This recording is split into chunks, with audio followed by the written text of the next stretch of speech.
KBS YouTube channel நேயர்களுக்கு வணக்கம். ஒரு கிராமத்தில் அழகிய ஒரு பள்ளிக்கூடம். கோடை விடுமுறை முடிஞ்சு அன்னைக்கு ஸ்கூல் திறக்கிற நாள். எல்லா பிள்ளைகளும் உங்களைப் போல தான் ஆசையாக ஸ்கூலுக்கு ஓடி வராங்க. முதல் நாள் காலையில் பேரவை முடியுது. தலைமை ஆசிரியர் அறிவுரைலாம் சொல்கிறாங்க. அந்த ஆண்டு தொடக்கத்திலேருந்து இறுதி வரைக்கும் பிள்ளைங்கள்லாம் எப்படி நடந்துக்கணும் அப்படின்னு சொல்லிட்டு தலைமை ஆசிரியர் வழக்கமாக உரையாற்றக்கூடிய ஒரு கருத்துக்களை எல்லாம் வைத்து அந்த பிள்ளைகளுக்கு அறிவுரை சொல்கிறார். காலை பேரவை முடிஞ்சு பிள்ளைகள்லாம் கலைந்து போகிறாங்க. 7ஆம் வகுப்பு களை கட்டி இருக்கு. முதல் நாள் முதல் வகுப்பு. தமிழாசிரியர் அந்த வகுப்பறைக்குள்ளே நுழையிறார். எழுந்து நின்று பிள்ளைங்க எல்லாம் சேர்ந்து வணக்கம் ஐயா அப்படின்னு சொல்லிட்டு ஒரு சேர குரலில் சொல்கிறாங்க. சந்தோஷம், ஆசிரியருக்கு ரொம்ப சந்தோஷம். தமிழாசிரியருக்கு பிள்ளைகளை எல்லாம் உட்கார சொல்லிட்டு அவர் ஒவ்வொரு பிள்ளைகளா நீங்கள்லாம் என்ன ஆக போகிறீங்க அப்படின்னு சொல்லிட்டு கேட்டுனே வர்றார். அப்போது ஒரு பையன் எழுந்திரிச்சு டாக்டர் ஆகணும், நான் இன்ஜினியர் ஆகணும், அதே போல் ஒவ்வொருத்தனும் ஒரு வேலைகளை சொல்லிக்கொண்டே வரான். நான் ஆசிரியர் ஆகணும், நான் ஒரு பெரிய நிறுவனத்தை நிர்வகிக்கக்கூடிய மேனேஜர் ஆகணும் அப்படின்னு சொல்லிட்டுலாம் சொல்லிகிட்டே வரான். ஆசிரியருக்கு ரொம்ப மகிழ்ச்சி. உடனே அவர் சொல்கிறார், முதல் நாள் வகுப்பறையில் நீ எந்த வேலைக்கு போனாலும் சரி, அந்த வேலையிலே செய்யக்கூடிய வேலையிலே ஈடுபாடாக இருக்கக்கூடிய இடத்துல முழு தன்னுடைய உழைப்பையும் செலுத்தி செய்யணும். அதே போல சமூக சிந்தனை உங்களுக்கு எல்லாம் இருக்க வேண்டும். அகிம்சை உன்னுடைய மனதிலே அதிகமாக கொண்டு உன்னுடைய வேலையிலே ஈடுபட வேண்டும்.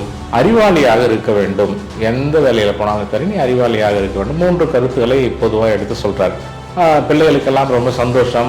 உடனே எல்லாரும் சலசலப்பு வகுப்புல இருக்கு. ஆசிரியருக்கு ஒன்றும் புரியல. தமிழ் ஆசிரியருக்கு என்னடா எல்லாம் சத்தம் போடுறீங்கன்னு சொல்லிட்டு கேட்கிறாரு. உடனே ஐயா இன்னைக்கு முதல் நாள், இந்த ஆண்டுக்கான வகுப்பு தலைவனை நம்ம தேர்ந்தெடுக்கணும் இல்லையா, அதனால அதை இன்னைக்கே இப்பயே செஞ்சிடலாமேன்னு சொல்லிட்டு பிள்ளைங்கள்லாம் ஒரு சேர சொல்றாங்க. உடனே இதுவும் நல்ல யோசனையா இருக்கேன்னு சொல்லிட்டு தமிழாசிரியர் சரி அப்படின்னு சொல்லிட்டு நம்ம மதிய இடைவேளைக்கு முன்னாடி இன்டர்வல் வரும் இல்லையா, அந்த நேரத்தில் இதை நம்ம வைத்துக் கொள்ளலாம் அப்படின்னு சொல்லிட்டு இப்போ முடிஞ்ச பிறகு தன்னுடைய ஓய்வறைக்கு போயிடுறாரு. பிள்ளைங்கள்லாம் காத்துன்னு இருக்காங்க எப்படா இன்டர்வல் முடியும்னு சொல்லிட்டு. இன்டர்வல் முடிஞ்சது மீண்டும் தமிழாசிரியர் வகுப்பறைக்குள் வராரு. வரும்பொழுது ஒரு கேள்வியை பிள்ளைகளிடத்துல வைக்கிறார்.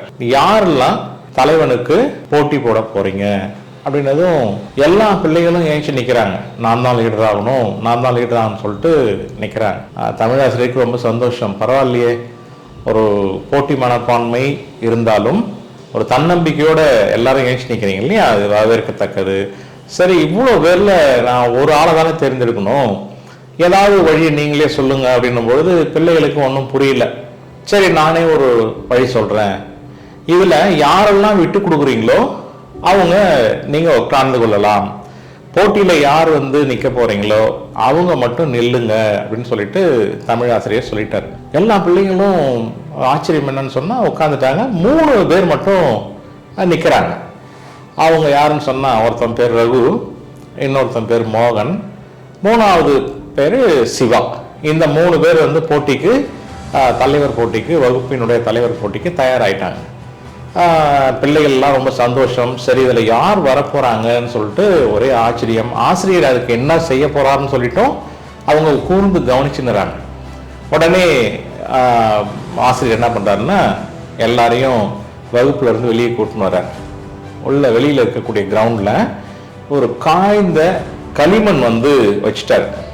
உடனே அந்த 3 பேரையும் கூப்பிட்டு, போட்டியில நீங்க 3 பேர் தான் இருக்கீங்க, நீங்க என்ன செய்யணும், ஆளுக்கு நான் கொஞ்சம் கொஞ்சம் காய்ந்த களிமண்களை கொடுத்து விடுவேன். இந்த களிமண்ணை இருக்கும் இடம் தெரியாமல் செய்துவிட வேண்டும். யார் எல்லோரும் ஒத்துக்கொள்ளக்கூடிய அளவிலே அழகாக அதை செய்யறீங்களோ அவங்க தான் வகுப்பு தொடங்கினோடனே எல்லாருக்கும் ஒரே சந்தோஷம். சரியான போட்டி தான், யார் ஜெயிக்க போறாங்கன்னு பார்க்கலாம் அப்படின்னு சொல்லிட்டு வகுப்புலாம் ரொம்ப ஆர்வமா இருக்காங்க. உடனே இந்த 3 பேரும் என்ன பண்றாங்கன்னா அப்படியே போயிட்டு ஒரு 5 நிமிஷத்துல வராங்க. ரகு கையில ஒரு சம்மட்டி கையில வச்சிருக்கிறான். மோகன் கையில ஒரு கடப்பாரையும் மண்வெட்டியும் வச்சிருக்கிறான். இவன் மூணாவதா இருக்கக்கூடிய சிவா வந்து ஒரு வாளியில தண்ணி கொண்டு வந்திருக்கிறான். பசங்களுக்கு ஒன்றும் புரியல, என்னதான் செய்ய போறாங்கன்னு பார்க்கலான்னு சொல்லிட்டு வேடிக்கை பார்க்குறாங்க. ஒரு அரை மணி நேரம் முடிந்தது. அடுத்த வகுப்பு தொடங்குவதற்கு முன்பாக தலைவரை தேர்ந்தெடுக்க வேண்டும் என்ற ஒரு ஆர்வத்திலே தமிழாசிரியரும் காத்து கொண்டிருந்தார். சரி, என்னதான் செஞ்சிருக்காங்க, போட்டியினுடைய நேரம் முடிஞ்சது, சரி வந்து என்ன செஞ்சிருக்காங்கன்னு பார்க்கலான்னு சொல்லிட்டு தமிழாசிரியர் வர்றார். வந்த உடனே முதல்ல இருந்த ரகு அவன் என்ன செய்யறான்னு சொன்னா, தன் கையில் இருந்த சம்மட்டியால இருந்த களிமண்களை, இந்த காய்ந்த களிமண் இருக்கு இல்லையா, அதை அடித்து நொறுக்கி மண்ணோடு மண்ணாக அப்படியே ஆக்கிட்டான். அப்போ அந்த களிமண் வந்து இருக்கும் இடம் காணாமல் போய்விட்டது அப்படின்னு சொல்லிட்டு அவன் காரணத்தை சொல்றான். சரி, அடுத்து இருக்கக்கூடிய மோகன் அவன் என்ன பண்ணியிருக்கான்னு சொல்லிட்டு பார்க்குறாரு. அவன் என்ன பண்ணியிருக்கான்னு சொன்னா, தன் கையில் இருந்த கடப்பாறை மண்வெட்டி இருக்கு இல்லையா, அதை வைத்து ஒரு சின்ன பள்ளம் தோண்டி அந்த காய்ந்த களிமண்ணை போட்டு மூடிட்டான். அவனும் இருக்கிற இடம் தெரியாம பண்ணிட்டான். இவன் மூணாவது சிவன் என்னதான் பண்ணியிருப்பான்னு சொல்லி தமிழாசிரியருக்கு ஒரு ஆர்வம். உடனே போறாரு. அவன் என்ன பண்றான்னா, அந்த களிமண்லாம் ஒரு சாக்கு போட்டு, பழைய சாக்கு போட்டு மூடி வச்சிருக்கான். அவருக்கு ஒன்றும் புரியல, என்னடா பண்ணி வச்சிருக்க அப்படின்னு சொல்லிட்டு கேட்கும்பொழுது, அதை திறந்து சிவா அந்த சாக்கை எடுத்து விட்டு ஆசிரியருக்கு திறந்து காட்டுகிறான். அதில் பார்த்தீங்கன்னு சொன்னா, அந்த காய்ந்த களிமண்ணை வாளியில் இருந்த நீரை கொண்டு ஈரமாக்கி அழகான ஒரு 3 சிலைங்களை சிவா செஞ்சு வச்சிருந்தான். ஒன்று மகாத்மா காந்தி, இன்னொன்று அன்னை தெரசா, மூணாவது வந்து அப்துல் கலாம், டாக்டர் அப்துல் கலாமுடைய சிலையை செஞ்சு வச்சிருந்தான். ஆசிரியருக்கு ரொம்ப சந்தோஷம். பிள்ளைகள் எல்லாம் பார்த்து உடனே கை கொட்டி அவனை பாராட்டுறாங்க, கை தட்டி பாராட்டுறாங்க. மீதி 2 போட்டியாளர் இருக்காங்க இல்லையா, ரகு, மோகன், அவனுக்குலாம் ஒன்றும் புரியல. நாம தானே இருக்கிற இடம் தெரியாம மாத்திருக்கோம், இவனை எல்லாம் சேர்ந்து பாராட்டுறாங்களேன்னு சொல்லும் பொழுது அந்த ஆசிரியர் சொன்ன விளக்கம் என்ன சொல்றாருன்னா, நான் சொன்னது இந்த களிமண்ணை இருக்கும் இடம் தெரியாமல் ஆக்கிவிட வேண்டும் என்றுதான் சொன்னேன். ஆனால் நீ செய்தது அதை அடித்து நொறுக்கி மண்ணோடு மண்ணாக ஆக்கிவிட்டாய். அடுத்தவன் நீ வந்து மோகன், நீ செஞ்சது அதை பள்ளம் தோண்டி புதைத்து விட்டாய். ஆனா சிவா பார்த்தீங்கன்னு சொன்னா, அது தன்னுடைய சிந்தனையை கொண்டு, காலையில நான் அந்த அறிவுரை சொன்னேன் இல்லையா, சமூக சேவை செய்யணும், அதே போல அகிம்சையை கடைபிடிக்க வேண்டும், நல்ல அறிவாளியாக இருக்க வேண்டும் அப்படின்னு சொன்னேன். எந்த வேலைக்கு போனாலும் அதை மனதில் உள்வாங்கி கொண்டு இந்த 3 பெரிய தலைவர்களுடைய சிலையை செய்திருக்கிறான். உண்மையிலேயே நீங்களே சொல்லுங்க, பிள்ளைங்கிட்ட பார்த்து கேட்கிறார் தமிழாசிரியர், இதுல யாரை வந்து லீடரா தேர்ந்தெடுக்கலாம்? இது என்ன சார் சந்தேகம்? சிவா தான் சார் நம்முடைய வகுப்பினுடைய தலைவன். இந்த ஆண்டு முழுவதும் அவனே தலைவராக இருக்கட்டும், அவனே நல்லபடி வழிநடத்துவான் என்று பிள்ளைகள் எல்லாம் ஒரு சேர சொன்னதும் சிவாவுக்கு ஒரே சந்தோஷம்.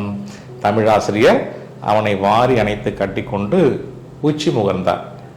அன்பு குழந்தைகளே, நீங்களும் சிவாவை போல ஒரு நல்ல மனநிலையில், ஒரு சமூக சிந்தனையோடு தன்னுடைய எண்ணங்களை எல்லாம் ஒரு செயலில் செலுத்தி ஈடுபட்டால் நிச்சயமாக ஒரு பெரிய தலைவராக வலம் வருவதற்கான வாய்ப்புகள் உள்ளது.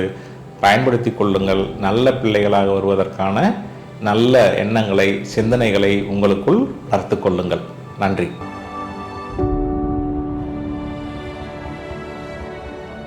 இந்த வீடியோ பிடிச்சிருந்தா லைக் பண்ணுங்க, ஷேர் பண்ணுங்க, கமெண்ட் பண்ணுங்க, மறக்காம சப்ஸ்கிரைப் பண்ணுங்க மற்றும் பெல் ஐகானை கிளிக் பண்ணுங்க.